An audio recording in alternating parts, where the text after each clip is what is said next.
Hello and welcome back to the Perfunctionist channel. Today we're continuing our Function Ready series where we look at songs that you may commonly play on a function gig. Obviously we're looking at the guitar and today's song, actually to be honest, it's not as common. I haven't had to play this one as often as other songs, but I thought it was a cool song with a really cool guitar part, and it's a modern song as well, or reasonably modern, by an artist called Sia, and the song is called Titanium, as you heard in the intro. So let's get straight into it and learn how to play it.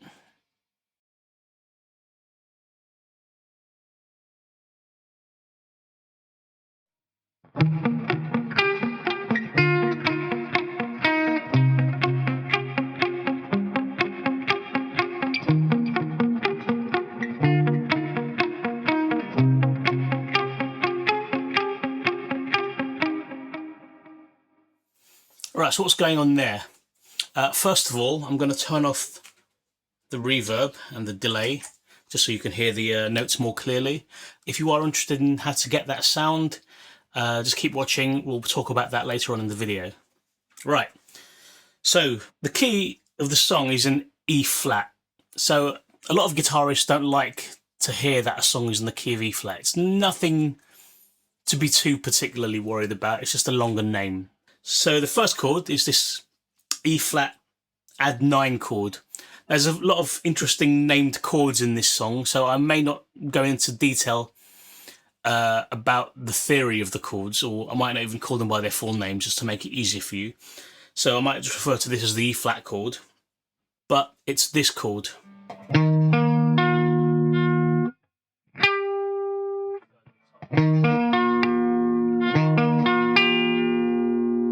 So you would have seen this in songs like Every Breath You Take by The Police. So the Police chord. Maybe I'll call it the Police chord.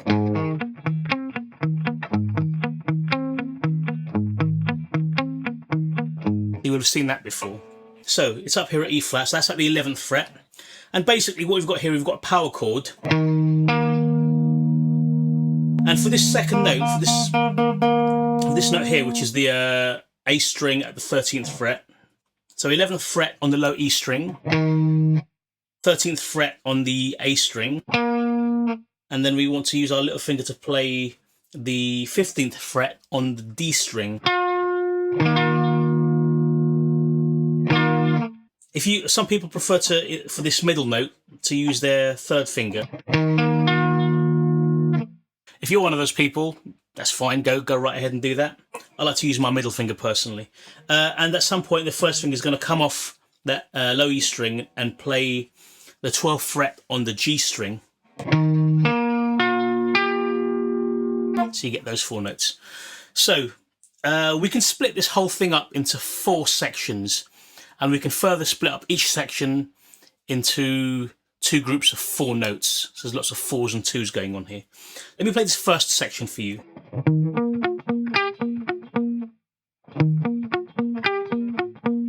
So what's going on there? The first 4 notes are basically the first 3 notes I just told you, and then going back to the second note. So first note, second note, third note, second note. Very similar to Every Breath You Take. So we just done those 4 notes. The next 4 notes, we're going to go up to that high note that we had, the third, the 12th fret on the G string. So that's the next note. And we're going to bounce off of this second note that we played, the A string 13th fret. And then go back to the third note. So that's the first 4. That's the second group of 4. Did you get that? And then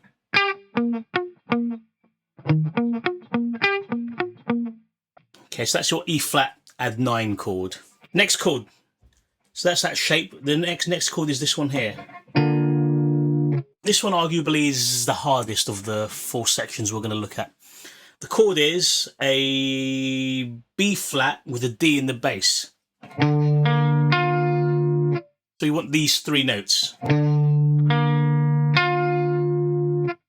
My third finger is playing the 10th fret on the low E string. My first finger is playing the 8th fret on the D string. And actually you want a bar here. I'll show you why in a minute. Just kind of bar the G string as well. And your little finger is playing the 10th fret on the G string. If you're new to this chord, one way you can think about it is like a power chord here, starting with your first finger on the D string, so the 8th fret, and then play power chord, and then as your third finger for this low note. And you're going to be jumping over this A string when you play this. So the reason I asked you to bar the first finger is because you're going to lift up your little finger.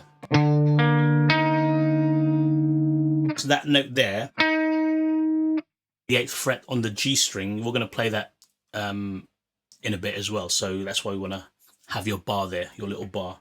So let me show you how it sounds like. So I'm doing a little bit of hybrid picking there. Hybrid picking is where you're using your pick and using one of your other fingers to play another string. That's why this might be the hardest chord for you to play in these 4 sections. So what am I doing? I'm playing the low note on the low E string. I'm also playing the G string. But I'm keeping the rhythm the same as the first section. So it's groups of 4 again. So that's the first group of 4. So what's happening there? We've got the first note, which is actually 2 notes. Then my pick is going to play the D string. So that's the first finger at the 8th fret. And you can let them ring together. And that's when we bring in that's when we take off the little finger and bring in the G string on the 8th fret.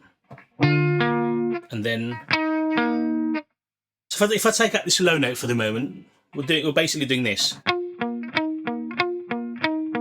So you can think of it as like this.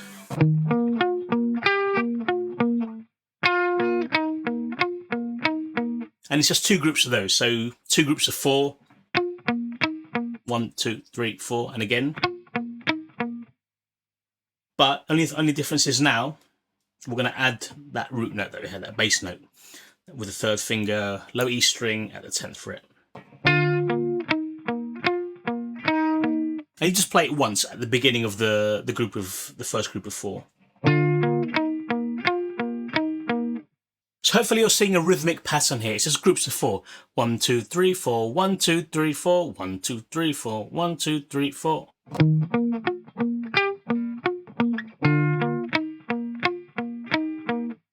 Okay, so you may find that second chord that we just did a bit tricky. Depends how used to hybrid picking you are. I know I found it quite tricky at first. Let's move on to the 3rd section. So the shape is this. It's almost like an F sus9 chord, except we've got our root note. I'm not actually going to play the A string. We're going to play the low E string. This is at the 8th fret. So what would that chord be? I guess that would be a C suspended 4th, actually. Yeah, quite a straightforward one, but with no 5th. Well, we'll get to that, the 5th, in a minute. Okay, So let me play this third chord to you. So again, the same rhythm. This one's more straightforward. We're just going to hold this shape. We're not going to play the A string, but we're going to play starting on the low E string, skip over the A, G string, and then back to the D string. So the first 4 notes, quite straightforward.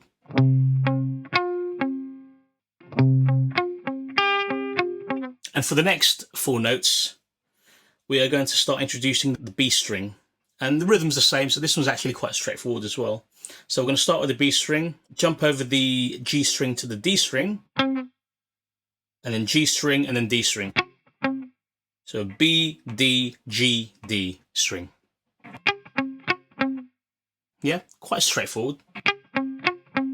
So with your left hand here, you're barring at the 8th fret. So obviously, for something like this, you do need to be familiar with playing bar chords, or it helps anyway. So let's put all these 4 notes, sorry, these 2 groups of 4 notes together on this C chord.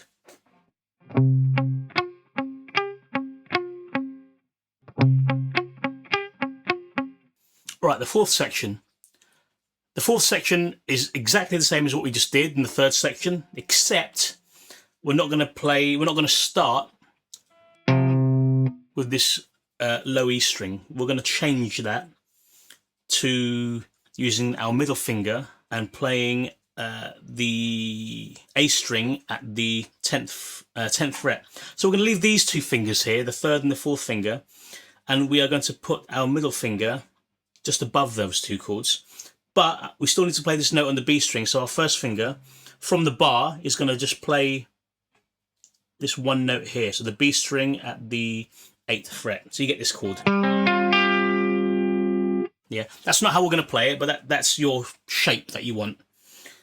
And basically, you play the same thing as you did in the previous section, but just with this shape. So 2 groups of 4 notes, or 8 notes.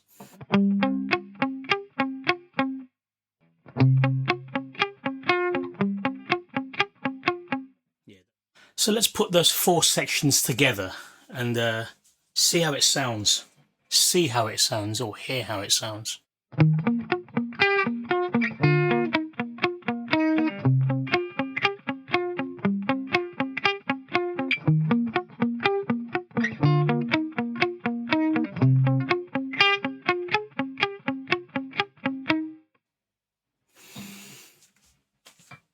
So what's particularly difficult is going from the first section,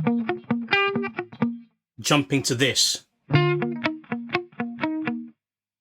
not only that, you've also got to get your claw, your hybrid picking ready as well. So you're going from picking with the pick to 1 hybrid pick, then back to using your pick again. So that will be, at least for me, that was quite tricky at first. And you may also have noticed that the very end was slightly different. So that would be the 4th section of the repeat of the 2nd time round. So let's have a look at that.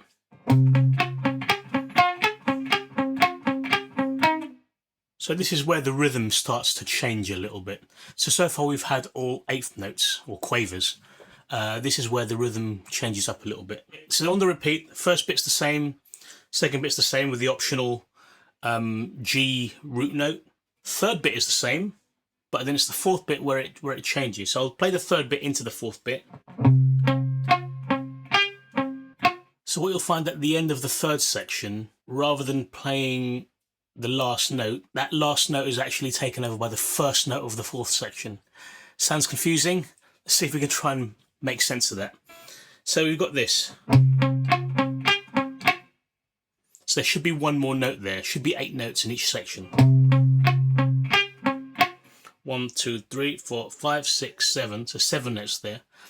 And then the next section is gonna take over that last note, and it's gonna be like this. So 1, 2, 3, 4. So what's happening there? It's going to be 4 pairs of notes and then 1 extra note at the end. So the first pair. So this is where we're playing the B string with our middle finger, which is on the 9th fret. and then to the D string on the D string 10th fret being played with our third finger. Okay, then we're going to take off our middle finger, play the B string again, and then play that D string again. So we're kind of bouncing off of that note on the D string.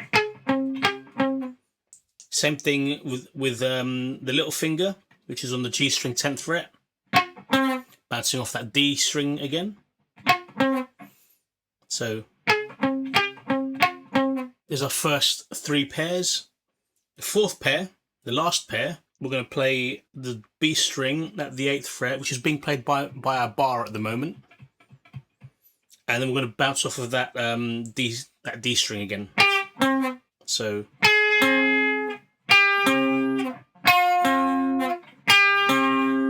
yeah. The very last note is this note here. G string, 8th fret, which is part of the bar as well. We've got to let go of our little finger to reveal that note. So it goes like this: 1, 2, 3, 4, 3, 4. So when you put the sections 3 and 4 together,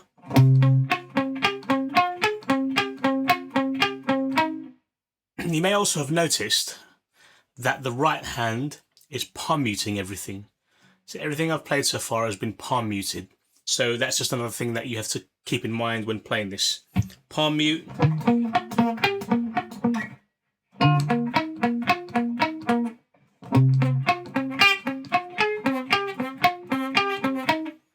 So yeah, keep everything palm muted, and then you're pretty much ready to go.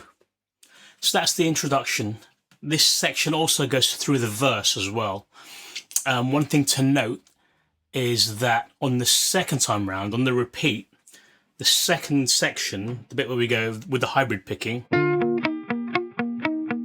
there is a G note in the bass. Okay, which on the guitar, you still play the same thing on the guitar, but whoever's playing the bass, or if it's done on the keyboard, is playing a G note. You can modify your second chord shape by just taking this bass note we're playing with our third finger and moving it down a string to this G note. As a bass note, it sounds a bit too high for me. Ideally, I'd like to play this note down here, but as you can see, I can't. But let me show you what that sounds like with the G note. So I'm going to do both sections round so you can hear it in context. And the second time round, that bass note on the second chord is going to be a G.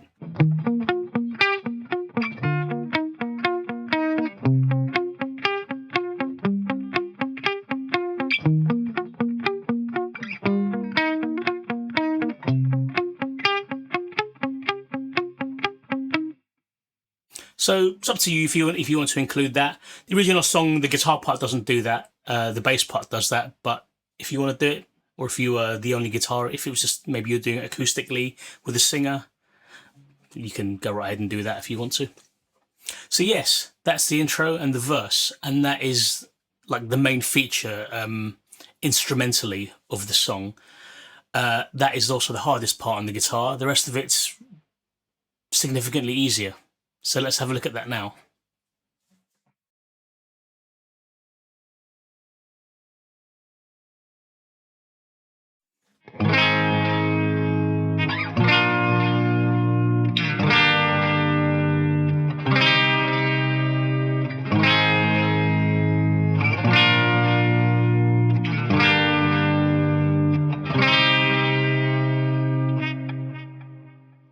So that's the pre-chorus, and there's actually no guitar part here.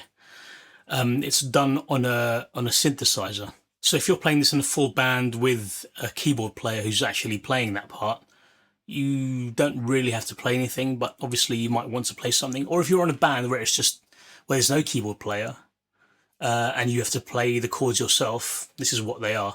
And they're quite simple. I'm playing them all as bar chords, and they're all just straight major and minor chords. Let's show you what they are. I've turned the delay and the reverb off just so you can hear the chords more clearly. So first chord, A flat. All right, that's A flat, and then it goes to a B flat chord, so 2 frets higher, and then down to a G minor, so 3rd fret, take that middle finger off for a minor shape, and then a C minor chord. So I'm going to move my shape down a string, so my root note is now on the A string at the 3rd fret, putting my middle finger back down again for this C minor shape, and then we get, and I'm just doing 1 strum. So I'm keeping it nice and simple, especially if there is a keyboard part there. You don't want to be playing too much. You want to keep it nice and simple. If you are being creative with this, I guess you could explore broken chords.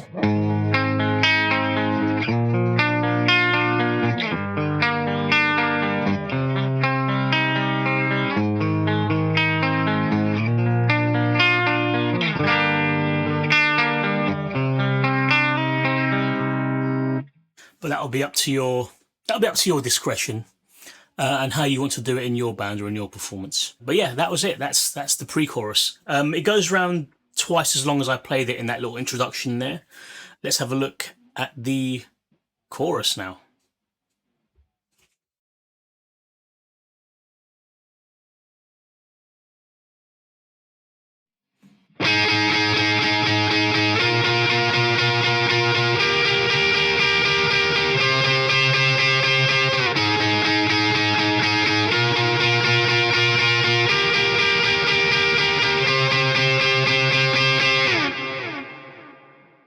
So the chorus, like the pre-chorus, there isn't really a guitar part there. It's very much all synthesizers and production techniques there.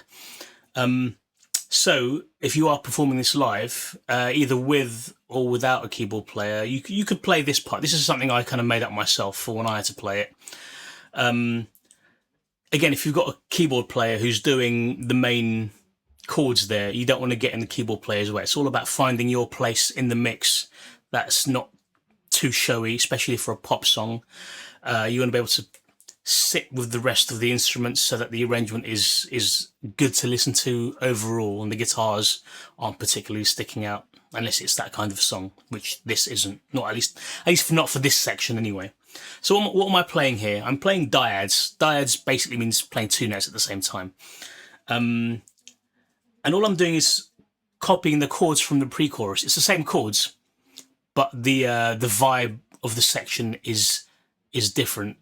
So the pre-chorus builds up to this section, and then it drops. The drum groove comes in, and then we're grooving. So what am I playing here? That's my first chord. That's my A flat chord. So that's my first finger on the G string at the 8th fret, and then my second finger on the B string at the 9th fret. So you get, for the B flat chord, I'm just taking that shape, moving it 2 frets higher. Okay. And then, all right, for the G minor chord, I am taking my 3rd finger and I'm just going to put that on the G string at the 12th fret, leaving my middle finger where it is. That's the one that I want to keep there. Those are my 2 notes. My first finger was playing the 10th fret on the G string. I can take that off if I want. I can just leave it there. It doesn't matter. And finally, for the C minor chord, my little finger is going to come down on the B string at the 13th fret. So 4 shapes there. Well, actually, it's 3 shapes, I guess. 3 different shapes. So A flat, so we're at the 8th fret. B flat, move 2 frets up. G minor, I'm going to add my 3rd finger and have like a reverse shape. And then finally, the C minor, for my little finger, which is the same shape as the first 2 chords. Actually, there's only 2 shapes then, isn't there? But I'm just playing with these 2 fingers. If you want to use these 2 fingers, your 1st and your 2nd finger, as opposed to your 3rd and your 4th, perfectly fine. Whatever you find easier.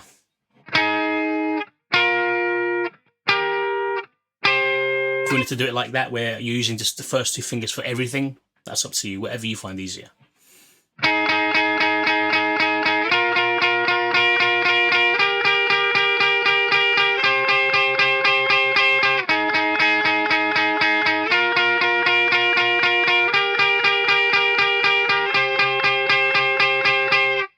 So those are all the sections for the song. Let's look at the structure. So you've got your introduction and so on. Then you've got your verse where the kick drum comes in and the bass comes in as well, and the singing, obviously, same guitar part. You got your pre-chorus and then your chorus, and then it comes back to the verse, pre-chorus, chorus again, and then you get this kind of breakdown middle eight section, which is basically the same chords. I think the chords changed very slightly, and goes on for a bit longer, where it starts to build back into the chorus again.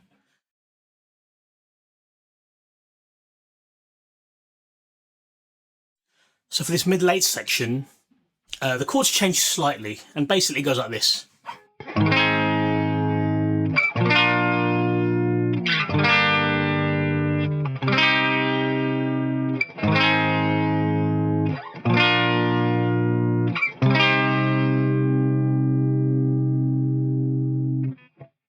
So what's happening there? It's the same chord. It starts off the same as the pre-chorus. Your A flat, your B flat, your G minor, your C minor. On the second time round, you've got your A flat, your B flat, and your C minor for 2 bars. Now I'm playing the C minor up here. If you want to play it here where we played it earlier, that's fine. It's up to you. After that, we get a double pre-chorus. So we've got a normal pre-chorus on the second time round. That's where the snare drum comes in and starts to build it back up into the chorus again. Then you have the chorus and then end. And that's the structure for Titanium by Sia.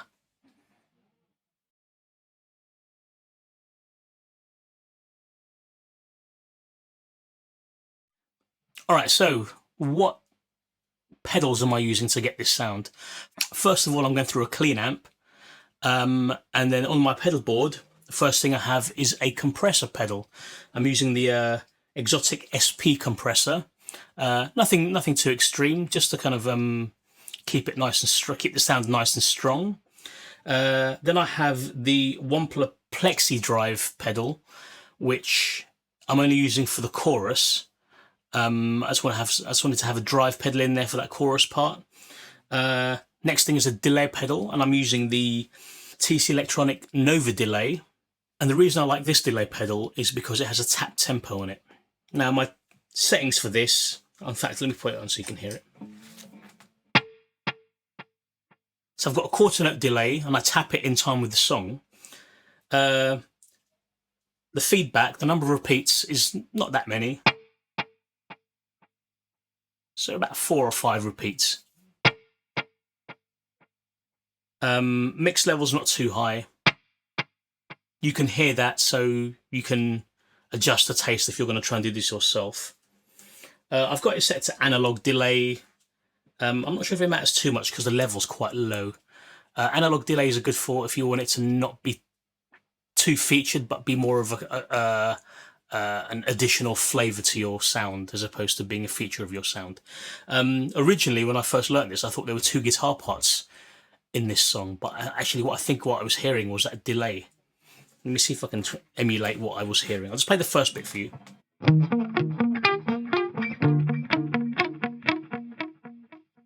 So if you set it right, it sounds like there's another guitar maybe playing at the same time and it's not quite in time. But because you've got the quarter note delay and the volume's not, the delay volume is not too high, it kind of sounds like there might be a second guitar hiding in there or a second guitar recorded in there. And I think it might actually just be a delay effect. And finally, I've got a reverb pedal, and I'm using the TC Electronic Hall of Fame 2 pedal. I'm using the church reverb for this. I've turned the tone down a little bit, and the decay is not too much because you don't want it washing the sound out. If you're interested in any of those pedals, I have affiliate links in the description below for you to check out on Amazon if you fancy it. I do get a little bit of a kickback from that, but that helps the channel out, and also you don't have to pay anything extra, so win-win for both of us. So that is how to play Titanium by Sia, and I do love this song because even though a lot of modern pop songs don't have as many interesting guitar parts as they did back in the 80s and 90s and before. This one has quite a very nice guitar part, actually quite challenging to play as well, so that was refreshing to see. And it's just a good song anyway, I quite like it. And just before we finish, let me just say that TrueFire are still holding their sale on their all access pass, if you like, to their entire website. But basically you can access any course that they have on their website for whatever their monthly fee is, but with a 40% discount.